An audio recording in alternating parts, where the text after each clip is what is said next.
Hi friends, welcome to our channel. ఈరోజు మన ఛానల్లో అందరికీ ఎంతో ఇష్టమైన పూరి అలాగే కర్రీ కూడా నేను నా స్టైల్లో నేను ఈ విధంగా చేస్తాను. మీ అందరికీ చూపిస్తాను. వీడియో స్కిప్ చేయకుండా చివరి వరకు చూడండి. ప్రాసెస్లోకి వెళ్ళిపోదాం. ముందుగా ఒక మిక్సింగ్ బౌల్ తీసుకొని అందులోకి 2 కప్పుల గోధుమ పిండి యాడ్ చేసుకోవాలి. తగినంత సాల్ట్ అలాగే 1 టేబుల్ స్పూన్ పంచదార వేసుకొని ముందుగా మంచిగా మిక్స్ చేసుకోవాలండి. ఆ తర్వాత కొద్దిగా వాటర్ పోసుకుంటూ పిండిని అనేది మనం కలుపుకోవాలండి. ఒక ముద్దలా కలుపుకొని ఇప్పుడు దానిలోకి ఆయిల్ అనేది వేసి స్ప్రెడ్ చేసుకోవాలండి. ఈ ఆయిల్ వేయడం వల్ల పిండి అనేది ఆరిపోకుండా ఉంటుంది. ఇప్పుడు దాన్ని ఒక 10 మినిట్స్ పక్కన పెట్టుకోవాలి.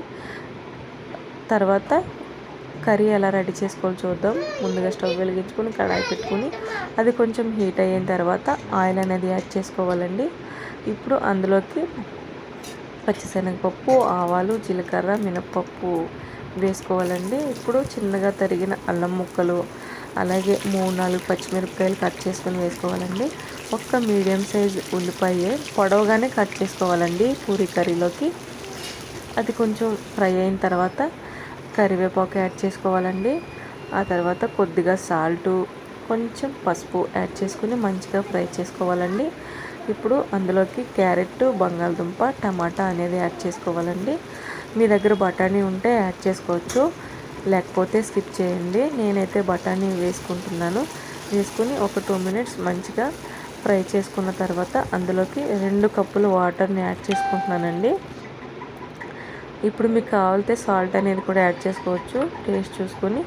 తర్వాత ఒక బౌల్ తీసుకుని దానిలోకి 3 టేబుల్ స్పూన్ల శనగపిండిని తీసుకోవాలండి. నేను చూపిస్తున్నట్టు కొద్దిగా వాటర్ పోసుకుంటూ ఉండలేమీ లేకుండా పిండి అంతా మంచిగా అయ్యేలా కలుపుకొని పక్కన పెట్టుకుందామండి. ఇప్పుడు అందులోకి తిప్పుకుంటూ యాడ్ చేసుకోవాలండి, లేదంటే ఉండలు కట్టేస్తుంది. ఆ తర్వాత చివరిగా కొత్తిమీర అనేది యాడ్ చేసుకుని మనం స్టవ్ అనేది ఆఫ్ చేసుకోవచ్చండి. ఇప్పుడు ఇలా కనిపిస్తున్నా సరే కర్రీ అనేది చల్లారేసరికి మీకు థిక్ అయిపోతుంది.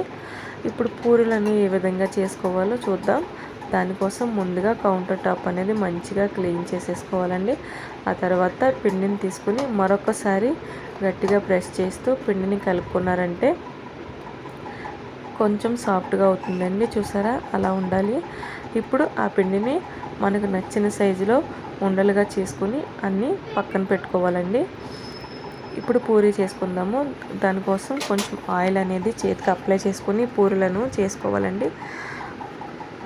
పొడిపిండి కూడా వేసుకోవచ్చు, కానీ ఆ పిండి ఫ్రై చేసేటప్పుడు ఆయిల్లో చిరాగ్గా కనిపిస్తుంది. అందుకే నేను ఆయిల్తో చేస్తున్నాను.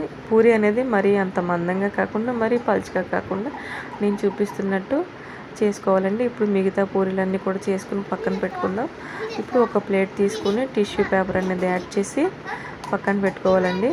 ఇప్పుడు పూరీలను డీప్ ఫ్రై చేసుకోవడం కోసం ముందుగా స్టవ్ వెలిగించుకొని ఒక కడాయి పెట్టుకొని ఆయిల్ అనేది వేసుకోవాలండి. అది హీట్ అయిన తర్వాత పూరీ అనేది వేసుకోవాలండి.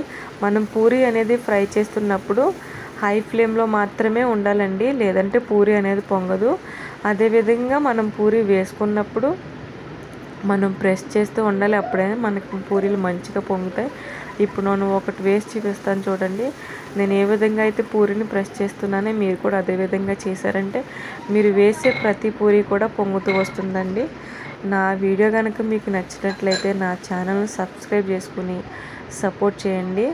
మరొక వీడియోలో కలుద్దాం. బాయ్.